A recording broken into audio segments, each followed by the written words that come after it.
Hi, everybody. My name is Chuck Warner. And I'm Dana Abbott. Several years ago, we wrote a book called Eddie Reese Coaching, Swimming, Teaching Life. This is circulated throughout the world and a very popular book for teaching and training coaches. Understandably, that Eddie is one of the greatest swimming coaches that there's ever been, and many recognize him as one of the greatest coaches of any sport that there has ever been. So we'd like to just tell you a little bit about what's in chapter 11 training of this book today. Dana, you want to start us out? Yeah, one of the things we learned, and a lot of coaches know this, but you just cannot keep doing the same training year after year after year, or you're going to get diminished results.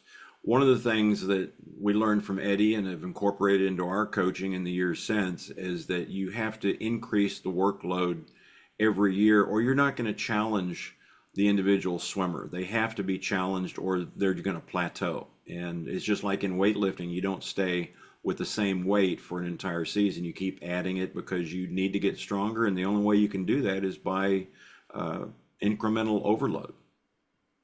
Yeah, I remember visiting practice one time years after we were there, and Eddie gave, it was the 100 freestyler, one of their best in history, and I'm forgetting his name. He was 47.4, I think, in the 100 free long course. And he gave him this little set, and he turned to me. He said, this was a Thursday visit, maybe, or a Friday visit.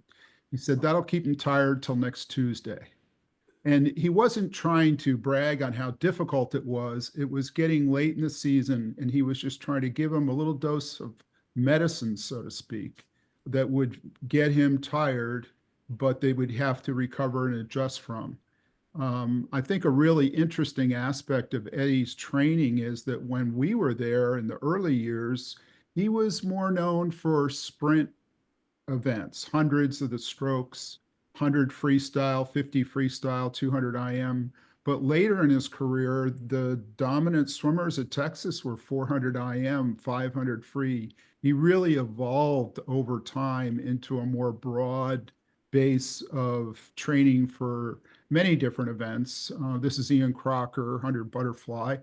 And maybe at the end, people would even say at Texas could have been a little better in sprint in the 50 and the 100. Always learning, always trying to get better. Yeah, you have to do that, obviously. And Eddie keeps it light still. Everybody knows Eddie's got a great sense of humor, sometimes very sly sense of humor, but they work so hard in the fall that he gave a couple of nicknames to a couple of months. In October, it's not October, it's Socktober because they really sock it to him. And they sock it to him so hard that November becomes Slowvember.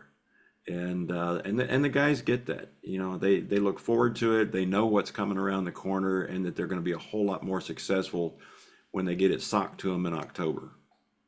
And an Eddieism is if you're never tired, you're not trying to get better.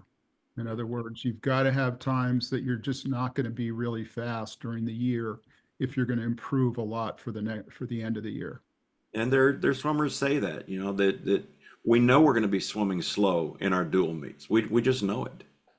But it pays off at the end of the season for sure. 15 national championships. Can't argue with that. So we have in chapter 11 some samples of training sets and some comments from some of his swimmers over the years, and hope you take a look at it. The book is a great read, and if you get the audio book, it's an absolutely fantastic listen because it's got the added voice of Eddie Reese himself. Thanks, everybody. Thanks.